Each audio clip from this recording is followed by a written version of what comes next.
What's going on, guys? Welcome back to the channel. So in this video I've got 8 very specific fragrances that are very spring forward, spring weather appropriate, that I think are just phenomenal daily wear scents. Like if you don't know what else to wear, maybe you have a larger collection and you don't want to think about it, just one of those dumb reach kind of fragrances as they're known, I think these particular 8 fragrances would be optimal choices. Now some of these are newer releases, some of these came out in the last 2 or 3 years or so, but all really good and kind of work great for the season as kind of do-it-alls, just to wear every day, as the title would indicate. So I want to talk to you about them. Stay tuned.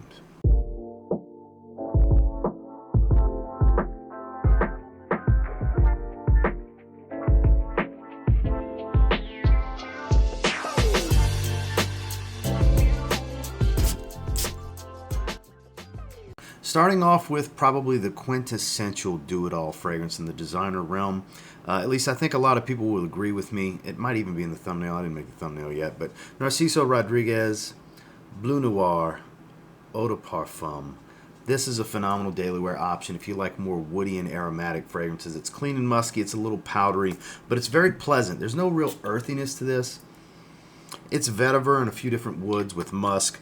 A little ambery, but not really all that warm. Smells great. I mean, as versatile as they come, wear it for whatever. The quality here is pretty good. It's not super synthetic. I would call it in that mid-level designer price point and overall quality, but doesn't smell all that cheap. And you can get this one for a pretty good price. I want to say I paid around 50 bucks for this 50 ml. I think $65, $70 range for a 100 milliliter bottle. And you know, if it's going to be something that you daily wear, maybe get the bigger bottle. But if you have a larger collection, the mid-size 50 milliliter bottles will do fine. At least for me. God knows if and when I'll ever run through this. But work, casual, evenings, doesn't matter. Warmer weather, cooler mornings, hotter days. It kind of works. It's a great transitional season type of fragrance. Hence why I believe it to be just an optimal choice for the springtime. And it's a pretty good performer at around 8 hours longevity on my skin. Again, that's from Narciso Rodriguez. This is for him, Bleu Noir Eau de Parfum. Next is a brand new release from Hermes that I think, personally, for as simplistic as it is the best in the line, at least best meaning my favorite. That is H24 Hermes Vives. Get that to focus real quick. This is, as the color of the juice would indicate, fresh and green. Now, some of you have heard me describe this. Some of you have not, so let me reiterate. It's a weird thing that this reminds me of. When I smell it, I think of the stems of roses, the stems of lilies, the stems of different flowers. Picture headless flowers, just the green stem, the stalk, if you will. It's got this fresh, slightly watery, green, woodsy type of smell to it, just distinctively pulling flowers out of a vase. That smell, this bottle. Totally get that. Plus, that metallic note that H24 has in its DNA across what's now all 3 fragrances, this being the 3rd entry into the line. I love with H24 the line as a whole and what Hermes is doing with this DNA. All 3 options here are great for the spring. Honestly, you could use them for different things, but all 3 kind of work well every day as daily wear options. I could have really went with the EDT or the Eau de Parfum here, but I'm really vibing with the newest one. And I think it's probably the most spring daily wear appropriate of the bunch. Performance is above average in that 6 to 8 hour range. Nothing crazy beastly, but also not on the weaker side. It's simplistic, it's linear, it's straightforward, but it smells great from start to finish. Definitely a great daily wear option in the spring. It's H24 Hermes Vives from Hermes. This next one has really grown on me. The first time I smelled it, I was a little underwhelmed. Then I ended up going through my entire decant, got a bottle later on, and I really love the way this one smells. It performs great. This is 8 to 10 hours on skin for me. This is Acqua Eau de Parfum from Giorgio Armani. This is old meets new. This gets kind of that orange and aquatic tone from Profondo, the Profondo flanker, the blue bottle, mixed with kind of that green aromatic aquatic feel of the original Acqua Eau de Toilette. Amped up performance. It kind of smells like a hybrid interpretation of the both of them, if you will. just smells really good. Anybody that's a fan of the original is probably going to be a fan of this one. It smells like kind of an almost Acqua di Gio Intense in many ways because it's stronger, it's very similar to the original, and it lasts a bit longer. It's a louder fragrance. Still has the compliment factor of the original. My wife is a huge fan of this one. This line as a whole. And the greener elements to this, as well as that added freshness, really makes it ideal for the springtime, in my personal opinion. I think there's never a bad time for any Acqua di Gio fragrance, to be honest with you. It's never a bad time to smell like this fresh, beautiful DNA. On the synthetic side, of course, nothing natural smelling about it, but the mandarin, the aromatics, the watery notes, the musk, everything about this is just great for the spring. Again, that's Giorgio Armani's Acqua di Gio Eau de Parfum. Next, we've got an interesting, fresh, aquatic, heavily woodsy fragrance that's on the unique side. I don't find it super intense like the name would make you believe, but man, Kenzo Homme Intense, this is quite good. I think optimal time is spring. It can work in the summer. I think the Eau de Toilette and the Eau de Parfum are better summer fragrances because they're that much more aquatic. This is very woody dominant. It's got a lot of woody notes going on here. Akigala wood, vetiver, and I forgot what else. There's like a third woodsy note. Very strong woody presence and woody accord to this fragrance. Above average performance. This one again falls in that 6 to 8 hour range, more so that 8 hour range in longevity for me.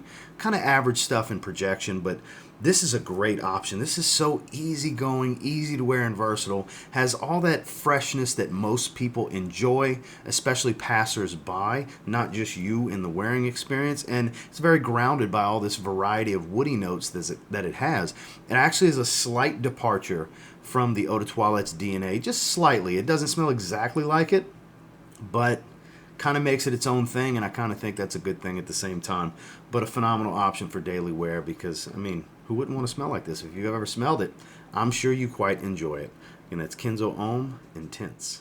Orange, spices, woods, and leather. And it's a watery type of orange smell. This is my favorite in its line. This is the Lacoste L1212 Blanc line, but this is the Eau Intense flanker. I think this is the best one. It still has all the freshness and likability of the original, and even the Eau Fraiche that came out prior to it.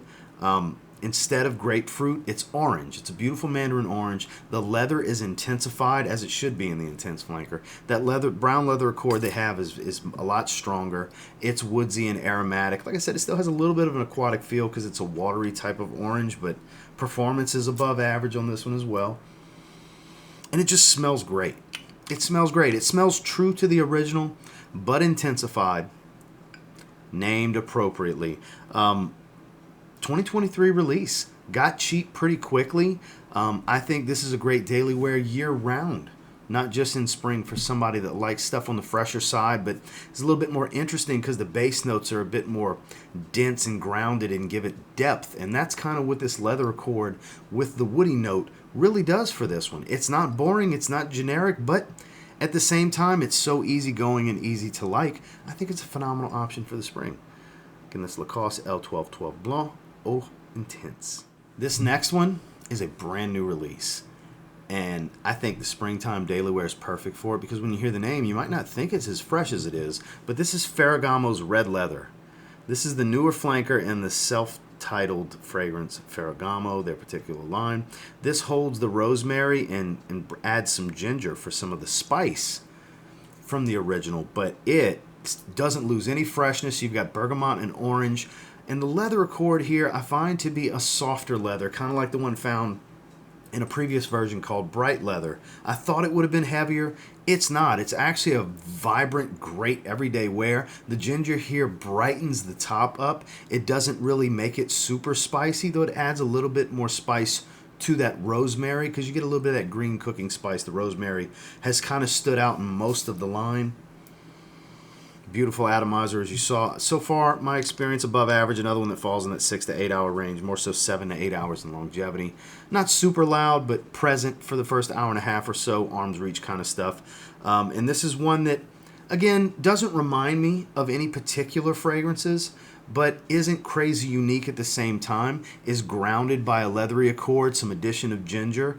You'll notice a trend with some of these fragrances, either heavier woods or some leather, to give it some depth and some balance to where it's not just some super fresh fragrance, but you still maintain a lot of that attractive freshness that people just love to smell. And this one definitely has it. I'm impressed by this one. It's a great everyday wear. It's nothing remarkable and super unique. I personally would recommend you wait till it hits discounters. I bought it at retail from Ferragamo. I wouldn't recommend doing that. I'm happy to do it because I really wanted to check it out as soon as possible. And I'm glad I did because I'm able to recommend it to you here and now with Ferragamo's Red Leather. This next one, in my opinion, is one of the best do-it-all, all-around blue fragrances, and in its own line, I think it's the ultimate version of the scent profile. We're talking Ralph Lauren's Polo Blue, but we're specifically talking about Polo Blue Parfum. Polo Blue Parfum is one of the best blue fragrances I've ever smelled. I'm a big Polo Blue fan. I always have been. And here it stays true to the original scent profile. You get that watery cucumber melon type of smell, but you get a lot of the green aspects of the Eau de Parfum. It's a darker, more resinous and woodsy, smoother, more well-rounded take. That's where the beauty of this parfum concentration comes from. Performance isn't overwhelmingly strong, but it does last a long time on my skin. Another one in that 7 or 8 hour range on my skin, but it's not a loud fragrance. It's a bit more subdued and closer wearing, which lends it to be a great professional setting work fragrance. But again, you can wear this one anytime because it maintains all of the beauty and the freshness of the original. You see that pattern I was talking about, but has more interesting depth and grounded notes to give it some density. It's a beautiful fragrance. I put this one up there with fragrances like Bleu de Chanel Parfum. You know, that might be blasphemy to some, but again, it's my opinion. I think it's that good of a blue fragrance. Now, I don't think it's better than Bleu de Chanel Parfum, but it's up there. Especially if I was to recommend a blue fragrance to wear with a suit and tie. This is one of the few that I would do so with, but it's ideal for the springtime because it can literally do it all. It's a great daily wear option. It's Ralph Lauren's Polo Blue Parfum. And last, we have another beautiful woody aromatic with some great freshness, juniper berries, citruses, crisp and bright spicy ginger, and a lot of woods in the base to really ground it. Yves Saint Laurent Y Eau de Parfum Intense. You know, this is another one that when it came out last year, I was kind of underwhelmed. I was like, wow, this is the most boring of the bunch. Opening's beautiful, dries down generic. That was my initial take. And as I started to spend time with it, that changed from beautiful opening, generic, dry down to, I'll be damned, this is the best daily wear option of the group. I don't think it's just an awesome warm weather fragrance like the EDT and the Eau Fraiche. I don't think it's a great cooler weather fragrance like the Eau de Parfum and the Le Parfum. Like, I really think it's so balanced that it's great in the warmer months. It's optimal, hence why we're talking about it in spring. But you can do this one anytime, any place. It's the most signature scent worthy, daily wear appropriate of the line. Initially, I never would have thought I would have came to this conclusion, but after spending time with it, here we are. It's a great fragrance. It really is. I thought it was just a, better than good, very good kind of fragrance, to where now I think it's a great option. Everybody should try this one, especially if you're a fan of the Y scent profile. This might end up being your favorite one in the line. Still not my favorite one in the line, but for this type of topic, it's the most appropriate to discuss. That I think it's a great recommendation for somebody to give a shot, give it a go. Go to a department store, they're more than likely going to have this. Get it on skin and walk around a little while. See how you feel about it. Then come back to this video and buy it in the link below so you can get it at a good discount. Don't buy stuff like this at retail because there's smarter ways to shop. Save yourself some money on some great smelling fragrances. And this, in my opinion, for springtime daily wear, is indeed that, a great smelling fragrance. Again, that's Yves Saint Laurent's Y Eau de Parfum Intense. Well, that's the 8 that I have for you today. And until next time, do me a real quick favor. Go ahead and like, comment, subscribe, because I do appreciate all the feedback and I love hearing from you guys. Of these 8, what have you guys tried? What are you familiar with? What maybe piqued your interest to maybe check out this spring? Maybe you've been holding off and now's the time. Definitely let me know down in the comments. And until next time, I will say, if you get your hands on any of the 8 that I featured in this video and you give them a spray now, you might end up thanking me later. Have a good one, guys.